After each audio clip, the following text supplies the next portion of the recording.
अज़ीज़ तलबा अस्सलाम वालेकुम, मैं हूं रफ़ीक अलवी और आपकी खिदमत में पेश है 9-10 क्लासेस इंग्लिश ग्रामर पार्ट 2।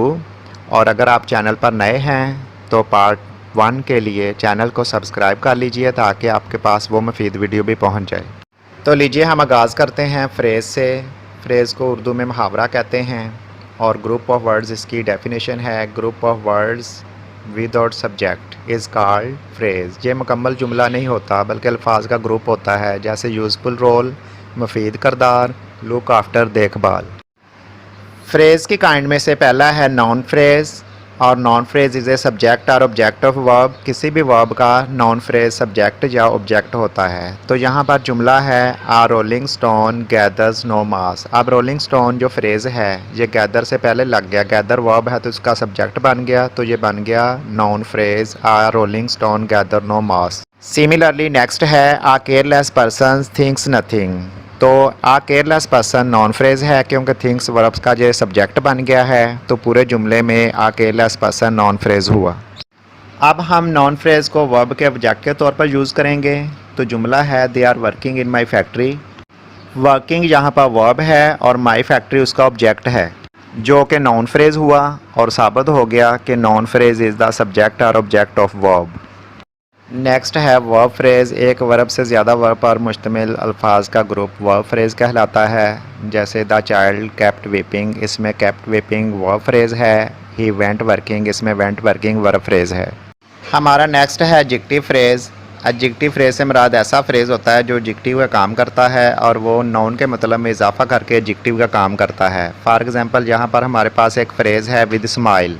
अब नीचे हमारे पास वर्ड है आई सा फेस। तो फेस जो है नाउन है, तो विद स्माइल ने इसमें इजाफा कर दिया, आई सा आ फेस विद स्माइल, तो ये बन गया एडजेक्टिव फ्रेज़। अब नीचे हमारे पास वर्ड्स हैं आई सा आ फेस, जिसमें से फेस नाउन है और विद स्माइल ने उसमें इजाफा कर दिया, आई सा आ फेस विद स्माइल, तो विद स्माइल नाउन में इजाफा करके बन गया एडजेक्टिव फ्रेज़। हमारा नेक्स्ट है एडवर्ब फ्रेज़। ऐसा फ्रेज़ जो वर्ब में इजाफा करके एडवर्ब फ्रेज़ बन जाता है। जैसे ग्रेट स्पीड हमारे पास एक फ्रेज़ है, अभी ये कुछ भी नहीं है, ना नाउन फ्रेज़ है ना एडजेक्टिव फ्रेज़, कुछ भी नहीं, बस ग्रुप ऑफ वर्ड्स है। तो नीचे सेंटेंस है ही रैन विद ग्रेट स्पीड। अब रैन वर्ब हो गया तो आगे ग्रेट स्पीड इसका एडवर्ब फ्रेज़ हो गया जिसने रैन वर्ब में इजाफा किया। नेक्स्ट है जेरेंड फ्रेज़। ऐसा फ्रेज़ जिसमें जेरेंड हो और जेरेंड का मफूल। For example increasing the days of life में इंक्रीजिंग के बाद the days of life increasing gerund का ऑब्जेक्ट है और नीचे जुमला है he took medicine for increasing the days of life, तो इसमें increasing the days of life gerund phrase बन गया।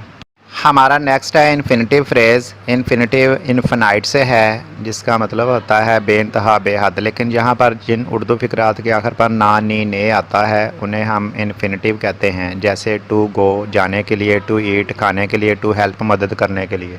इन्फिनिटिव फ्रेज़ से मुराद ऐसा फ्रेज़ होता है जिसमें इन्फिनिटिव के बाद उसका ऑब्जेक्ट होता है। जैसे they have a captain to direct their team, यहाँ पर टीम टू डायरेक्ट इन्फिनिटिव का ऑब्जेक्ट हो गया, तो ये बन गया इन्फिनिटिव फ्रेज़। फ्रेजेस के बाद अब क्लासेस की बारी है। क्लास फ्रेज़ का उल्ट है, यानी क्लास एक मुकम्मल जुमला होता है विद सब्जेक्ट एंड प्रेडिकेट।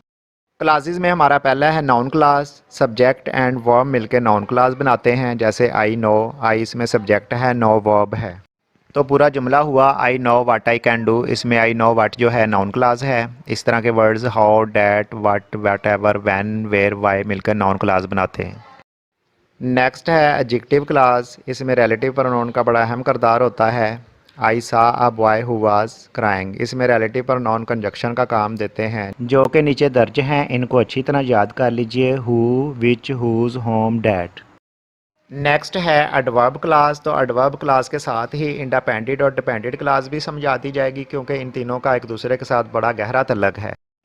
तो हमारी क्लास है I sold my car because I wanted to buy new one. इसमें आई सोल्ड माई कार में हम बिल्कुल इंडिपेंडेंट हैं, हमारी मर्ज़ी है हम बेचें या ना बेचें, इसमें हमारा अपना अख्तियार है। लेकिन जो नेक्स्ट है बिकॉज के बाद I wanted to buy new one, जो डिपेंडेंट क्लास है इसका डिपेंड ये हो सकता है कि अगर ऐसा हो या ना हो।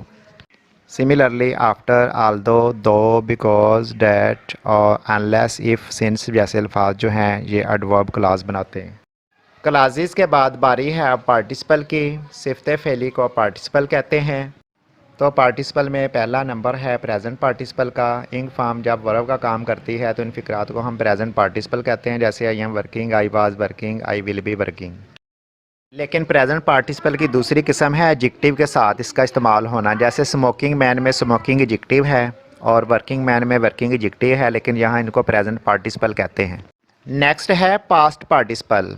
पास्ट पार्टिसिपल भी जब थर्ड फॉर्म एडजेक्टिव का काम करती है, यानी when third form is used as adjective, जैसे बर्नड ब्रेड जली हुई रोटी, ब्रोकन चेयर टूटी हुई चेयर। इसमें बर्नड और ब्रोकन थर्ड फॉर्म है जो एडजेक्टिव के तौर पे इस्तेमाल हुए हैं, लेकिन है ये थर्ड फॉर्म ही जो कि एडजेक्टिव बन चुके हैं और पास्ट पार्टिसिपल बन चुके हैं। हमारा नेक्स्ट है जेरंड।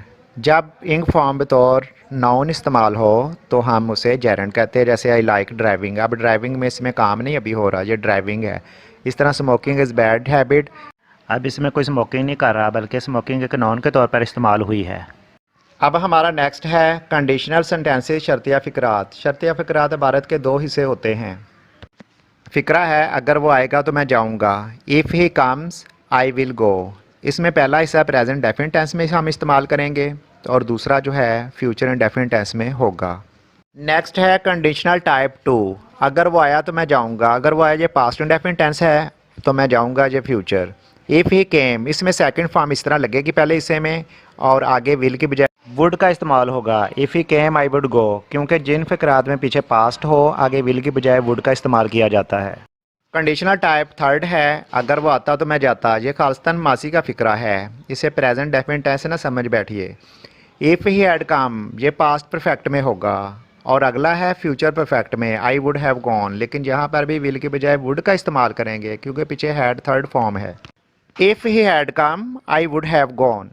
लास्ट पे है imagery. Imagery is found in conditional type 2।